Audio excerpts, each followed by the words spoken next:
find themselves, I mean, I'm trying to find the most responsible words to say it, because I used to call it college kid syndrome, where it's like the way it comes out is less wisdom and more just like factoids that want to be repeated. And I think that's an important process. I want to be clear, because I think that's also part of how we hash ideas out before we turn them into long-term memory.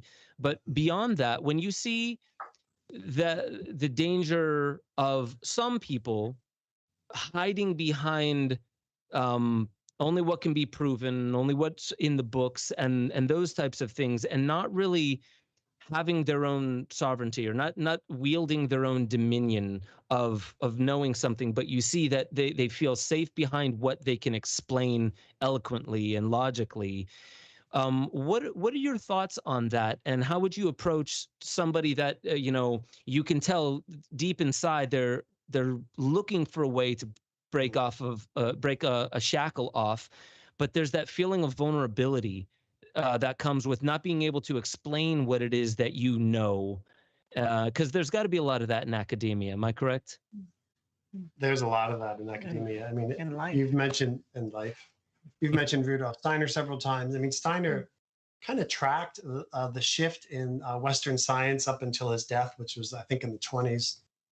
This movement towards materialism, this movement of what we can fairly say these days, closed-mindedness. The vast, vast, vast majority of scientists I know, paradoxically, are closed-minded. What do I mean by that? They've closed their minds off to the possible reality of anything beyond their senses. Or what they can measure. Which, I mean, if you think about it, and this gets back to the book, Restoring Science as a Spiritual Path, that is such a ridiculous position. Yes, we use scientific instruments to measure things we cannot see, but that doesn't mean nothing else exists beyond that. And what I'm trying to do with that book, and to address your point, is this notion of just how do we cultivate scientists to have an open mind again, to allow each other to foster certain kinds of directions. I mean, when I was starting out at the university, I was told really clearly by some senior psychiatrists that you will not be studying meditation at our university, even though it's something I had been interested to do there. So I didn't for quite a while.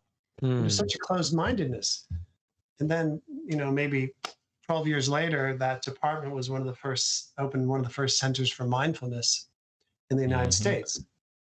But the point is, these closed-minded kind of judgmental attitudes work against what science can actually be providing and teaching us all. I mean, imagine if all these different domains that science has ignored and really made as kind of a taboo, mediumship, psychic phenomenon.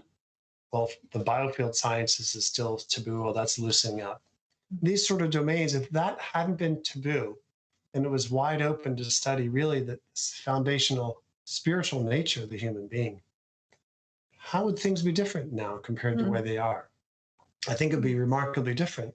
And evidence for that is for scientists who do begin to make a change, not only is their own personal life, spiritual change, but the work they're beginning disseminating, in my opinion, has much more social impact for the good. I mean, there's so much scientific knowledge that comes out right now that's, frankly, a total waste. I'd say probably, you see that? No. Oh, we just had a bird hit our window out there. It went down. Is he okay? No. But anyway, I could give an estimate. Is it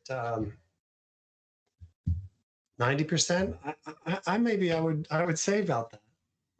And that might be surprising coming from a scientist, but what I mean by that is we study so many things that don't directly, relevantly help the average human being and human society day to day. True. There are, every year, there's over approximately 1.2 scientific studies added to the biomedical literature. And the vast majority of that isn't important. It doesn't matter. It's not going to have any benefit for anybody. It's rare that it does. And the ones who make more important scientific contributions are the ones who live more by their inspiration and their intuition. I love And that. that's a fact. We've seen that again and again. Make sure y'all head over to benjosephstewart.com, become a member.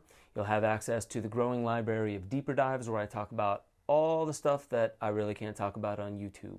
Make sure you get involved in the Discord chat. That's where a lot of the conversation is happening, talking about new theories, being able to interweave into the greater conversation that is how we awaken infinity. That's our highest potential. And I just want to remind you, you are the most powerful technology ever known to creation. Wield it like an artist with a conscience.